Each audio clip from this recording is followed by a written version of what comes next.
It wasn't really that I became aware of it, it's more that I've always been attracted to working with collage because it required very little money or materials in order to start doing it. So I've always been working with collage as an art form, which involves the taking of things that already exist with a context.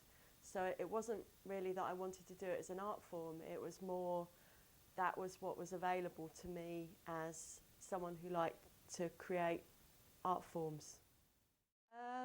Well, depending on which media it is, if I'm looking for video, I tend to look. I've taken a lot of things from Rick Prelinger's archive and the Internet Archive, and from AV Geeks, also in America. So with the moving image stuff, it's tended to be finding what is available in high quality form, which I can get hold of for a low budget. So it's been sort of dependent upon availability, what I've chosen to use. And more recently, my new project will be working with well-known feature films, and so that will be sourcing from actual DVDs, commercial DVDs. So it depends on the project, but a lot of the time it depends on the availability of something. And with the sound work, once again, it's depended upon the availability of things. And before the year 2000, I'd find things in second-hand shops, junk shops, or in other people's music collections, or I'd source from the radio, from BBC Radio and local radio, because once again it was easy to get hold of, free to get hold of, whereas since 2000 you can get anything you want through the internet, and so it's been more dependent upon what ideas I have, and I search by means of ideas rather than just availability being a big factor. Now it's I find a lot of my material now, both for people like us and also for my radio show on WFMU, I find a lot of it on Blogspot. There's a lot of, there's thousands of websites that host whole albums that you can download for free. I think I've got better things to worry about than that kind of thing. There's a lot of things to worry about in life, and I really think that copyright law is it prohibits creative thought, and it's hard enough to get ideas as it is without worrying about that kind of thing. No, I'm not going to think about it. Yeah, I'm paying homage to everything that I use I like, and I'm celebrating it. I'm not criticising it.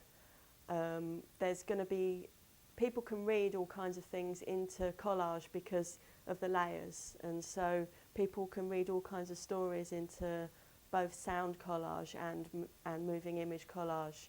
But I use collages, visual collage, because they look good together or they're funny, and the same things goes for sound. It's just the way, it's things that fit well together. It's like a jigsaw, and you want to make a jigsaw where all the pieces fit together, and that's my interest. And through that, I hope that my personality will communicate with the audience, and it's just my way of communicating generally is with humour. But I mean, it doesn't mean that there aren't kind of juxtapositions of different cultures or strange, surreal, things hitting each other in funny ways, which can often be funny as well. But I'm not criticising things. I'm celebrating things.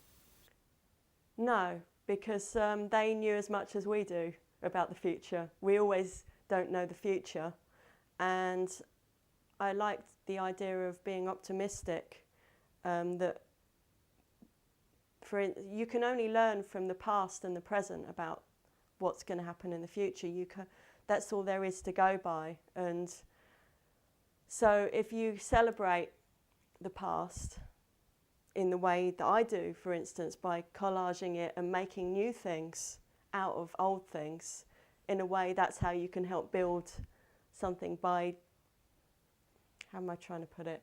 That it's important that people reference the past and as a library. And if we have the information, that's the best we can do to make a good future. and that's all we have is a collection of information and how we feel now about that. And so I guess for my work, a very important part of it is to say people should be allowed to go into libraries, but not just paper libraries, but digital libraries, media libraries. And not only that, but they should be allowed to freely reference them and comment upon them, which copyright law prohibits. The copyright law has a clause where you can reference things, but also there are a lot of commercial companies who will take you to court for referencing things. So I guess what I'm saying is my work is about free speech and free commentary and things being, and also being able to make a living out of that. It shouldn't be that you can't make a living out of freely commenting on the past, because that's where we come from.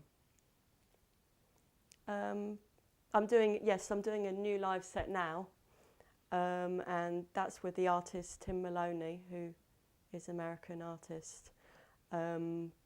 We're making a piece called Genre Collage, which is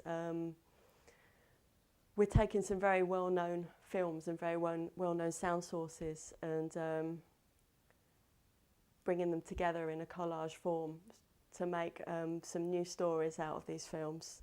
So it's quite different to my old live set, which we'll be playing for the last time at this festival, because the old live set uses sort of obscure documentary industrial films of Rick Perlinger. Whereas this is going to be, every piece of footage will probably be recognisable as being from a certain film, which I'm hoping will make it fun for the audience to see what we've done with it. Whereas if you're using footage that people don't know very well, they often can't tell what you've done with it. And I like the idea of it being really transparent, what you're doing with it. And I'm hoping it will be humorous as a result. And across language as well, because everyone will know that we're using blockbuster films, Hollywood films, and it's not necessarily just Hollywood, but really well-known films. From the point of view that I'm able to speak about my work and explain it, that means that I guess there is an educational part of it, because I've got something to say, which is what education is explaining what things are supposed to be about, or what they can do for someone. So from that point of view, my work is educational, in the same way that you can learn something from a good piece of art. I think people naturally want to remix things. I think people are doing that in their minds all the time, mixing things together. It's a fun thing to do, and there's a big tradition of it. It's not anything new. People have been making collage for a long time, and people have been appropriating media for many decades. So I think it's nice for people to get access to information about where they can get certain kinds of software from, or